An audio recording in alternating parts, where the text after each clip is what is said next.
Well, thank you. So I'm going to spend some time today, in about 15 or 20 minutes, talking about AI, automation, and demographics. That's a lot to fit into 15, so maybe sharpen your pencils a little bit, because we're going to go through this fairly quickly. And then I've got some thoughts and some predictions at the end. And I am planning on not being back next year, so if they don't come true, if I'm not accurate, then it probably doesn't matter. So the one thing I want people to think about is, no matter what you get out of this presentation and my comments here this morning or not, is to think about what you've seen in the workforce, how you've seen it change in demographics, right? And to some degree, put aside what happened with COVID. Because for all the things that happened in COVID, it sort of overlaid, or maybe to some degree covered up a little bit, of some of the underlying long-term issues. And some of those Michael talked about, and Lori did as well. So I want to provide a little bit of a background to building this up about the importance and the value of AI and automation. So I've been president at WCTC. I'm in my 4th year now. And over that time period, I've spent quite a bit of time out at businesses, whether it's back office operations, CEO suites, or on the shop or plant floor, and probably visited 75 or 80 different businesses and manufacturers throughout Southeast Wisconsin. And so I looked at that, as well as some of what the national data is suggesting. And most of the data I'm going to be using here today talks about the impact of higher education. Why does that matter to all of you in the room here today that are probably not in higher education? Because higher education is often the positive or negative canary in the coal mine for all of you, as it relates to who's coming out into the workforce and what does that look like. So, as I alluded to, COVID has kind of masked over some of the things that are actually happening in our demographics as a country. And so for about a decade, there's been a conversation going on about this demographic cliff that we're seeing. And that really refers to the overall graduating high school class size. So you can think about that, in terms of your local high school, or what's happening with the high school population in our state, or what it looks like nationally. And so there's been a concern there for about a decade or so. Quite honestly, we were looking at this in higher education even further back than that, about 12 or 15 years. And so mathematically, we could see this demographic issue coming for a long time. That's the problem with math, right? It's so often correct. It doesn't matter if you ignore it. It's just often pretty close to being accurate. So the data, and I say that in plural terms, because there's a lot of it in various areas and different literature, different publications, points to this demographic fall off about 2025. And it suggests that there could be, and I'm saying could be, that there's a bit of a plateau in that fall off as we get into the early and mid 30s. I want you to remember the number 2025, because that's referring to national data, right, on average. We're a pretty big country. We've got more than one state, I believe, right? So that's thinking about the entire country. This, as I was mentioning, does have a significant implication for all of you, right? So how many people out there, and this is rhetorical, but how many people out there have too many employees? Like, I just don't know what I'm going to do with all these employees.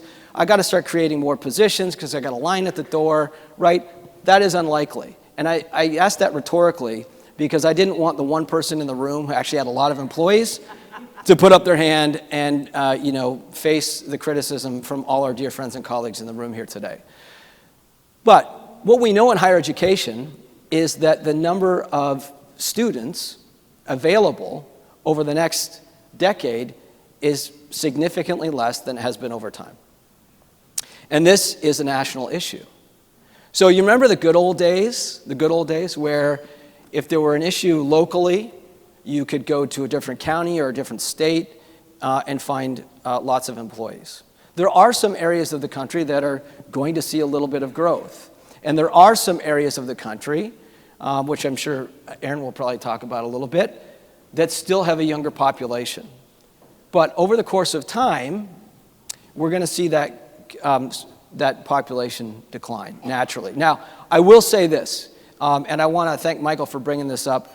Please don't ask about some type of sane immigration policy.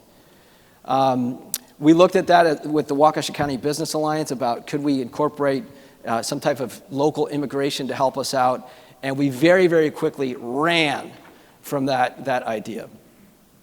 So what I've got up here is a little bit of information on higher education, which will feed in ultimately to the workforce. So what you're looking at here is an original prediction from about 2017, when we started to look really closely at the data, and then a slightly better projection for 2021. And so you can see the earlier data suggests that there was really a cliff of college-age going students, right? 15%. And as it's been suggested to me, it's only a little bit less problematic because we're still facing, although not a cliff, a pretty significant decline. And as many, many studies have been done, they suggest nationally that it's somewhere around 2025, and this really starts to pick up speed in about 2027. So what does this look like in a little bit more context here? Well, as you can see, across the nation, just about every state should be a little bit concerned about what their incoming or their graduating class size is for high school, the number of students going available for college or workforce, and then ultimately what that means to everybody in this room. What does that look like? So you can see in Wisconsin, the projection, and I say projection, is that it'll be somewhere between about a 10 and a 20% decline in graduating high school class size. Now, that doesn't mean that it's kind of like, we don't know, it's somewhere between 10 and 20%. What it means is that it's going to be different based on county. As you can imagine, we've got a few counties in the state, right? And what the populations are like now and how they might decline over time. And you've heard about some of the K-12 institutions that have closed over time, and you know where those are. So somewhere between 10 and 20%. So a little bit of reality here, and that is that the human workforce is unlikely to come back as it has in the past. When you think about fairly recently, 2008, we had a bit of an issue. Some of you might remember that, right? But people came back into the workforce. And I think that the COVID impact is still on our brain, right? We're focused on, we're through COVID, so now we've got nothing to worry about because people will come back to the workforce. And when I say that, the concept, as Lori was talking about, both work from home, hybrid, or actually at a physical site, right? Our assumption is now that COVID is over, eventually we'll have the same amount of bodies coming into the workforce to fill those roles. And that really, really is unlikely, just based on very, very general demographics. So as I mentioned, many states are projected to decline. Some are going to start in 2025-ish, some might start in 25 or 28, and some have started a little bit earlier than that, and that's why I wanted you to remember that 2025 number. So if this is a national issue, and you can't just go to Illinois or Michigan to recruit more employees, because they're going through some of the same things that we are here in Wisconsin. And as I mentioned, there are some parts of the country that are still projected to grow, and data is generally kind of right, but when I say kind of, there will be some nuances in that data that will probably surprise us about some areas that grow for some reason that we just aren't thinking of at this time. So a little bit more local data here. So in Waukesha County alone, we are projected to see about a 12.4% decline in the graduating high school class over the course of that time, from about 2022 into about 2032-ish. And we didn't take somebody's word for this. We have an institutional research office, a bunch of PhDs, and their role is to investigate stuff for the college that will help us perform better over time. And so our institutional research office looked at this and came back and said, Rich, in Waukesha County, with all the data points that we looked at, on average, we're projecting that over that time, we're going to see about a 12.5% decline of the graduating high school class size. So when you think about the national suggestion that Wisconsin's going to be somewhere between 10% decline and 20% decline, we're not at the bottom, we're not at the top in Waukesha County, but we are at almost 12.5%. And so it'll vary based on the county that you're in. So, what do we do? Right? What are some of the answers? Well, AI and automation, and I'm going to use those terms often combined here today because AI will help you automate as we learn more about it and implement it in a similar way that a FANUC robot will help you automate some of the process that you might need on a shop floor. Every industry, doesn't matter what you're doing, right? Whether you're a staffing company, whether you're in manufacturing, whether you're in banking, whatever it is, every industry, every business has really a vested interest in automation and artificial intelligence. Why is that? Well, there are lots of reasons, but here are a couple that might make sense for the purpose of our conversation today. So, you're all colleagues, I'm sure, right?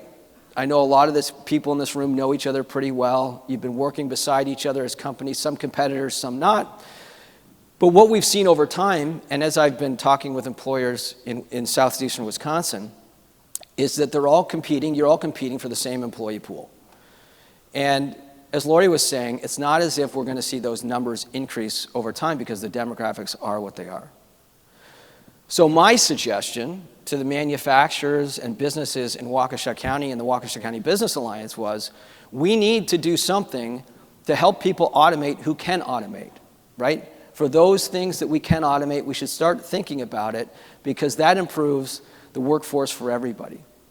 And I can remember having a conversation with somebody, a CEO of a company, and she said, Rich, I don't really care about automation or artificial intelligence because it's not what I need in my company, right? I have 30 people. My company is 30 people. We make this product, and that's it. So why would I care about AI and automation? And I looked at her and I said, because if somebody else automates or implements artificial intelligence and they no longer need to compete with you for the employees that have the same skill set, you're going to have a far more greater likelihood of being able to get employees. So I think we need to start thinking about this in terms of what's good for everybody. And I know that's really, really tough in a business environment, but if others automate, that's good for you. And if you automate, that's good for others.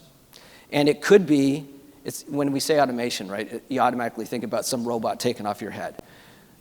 Some of that, not the taking off of the head part, but robots like that, right? But also in AI and those types of things, that's really automation as I see it too. And it helps with the robust local supply chain because you all rely on each other. And think about every state in the nation and the local supply chains. As they're facing the same issues that we are in Wisconsin, everybody's going to be looking for where they can get that product, where they can get that service, and the local supply chain becomes more and more valuable.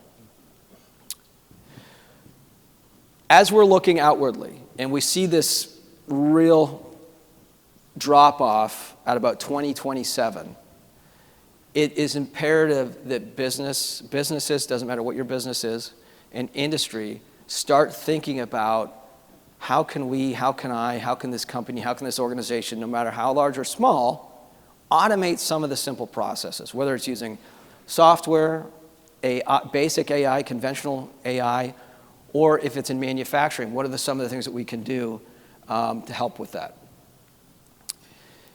And for the bankers in the room, what's holding a lot of people back is that it is really, really expensive to automate, really expensive.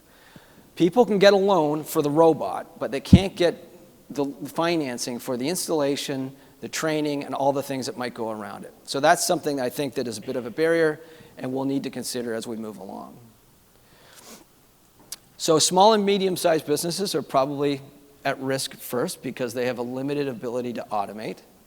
And the risk for large companies comes along as smaller businesses have trouble automating and trouble finding employees. And that's one of the many issues that could impact the local supply chain. Keep in mind that all of the things that I'm talking about here are moving very, very quickly in other countries. In Asia, for example, like automation, robotics, artificial intelligence is really starting to move. And so as we're talking about onshoring, nearshoring, friendshoring, shoring, right, all the shoring stuff that is good for us, other countries are really starting to make advancements here. So a couple of predictions I think might happen in 2024. One, around artificial intelligence. I've testified to the speaker's task force on AI and have been involved in a lot of conversations. I'm fearful that the over-focus on getting this thing in a box will kill creativity and development of AI when other countries are moving forward. China is going to move ahead in the workforce as it relates to humanoid robotics. They have a pretty large problem with their population as well, declining, and they are moving full force into humanoid robots to fill those roles. And I think unconventional talent will become a buzzword, where you're taking somebody out of an area that wouldn't typically apply for this job, but their skill set is there. And I think that the concept of unconventional talent becomes a buzzworthy concept. At WCTC, outside of our academic programming, we're really building the first of its kind, maybe in the nation. We don't know. We can't find another one, where we are going to apply artificial intelligence to businesses. We're going to take AI and put the tire tread on it so that businesses can use it.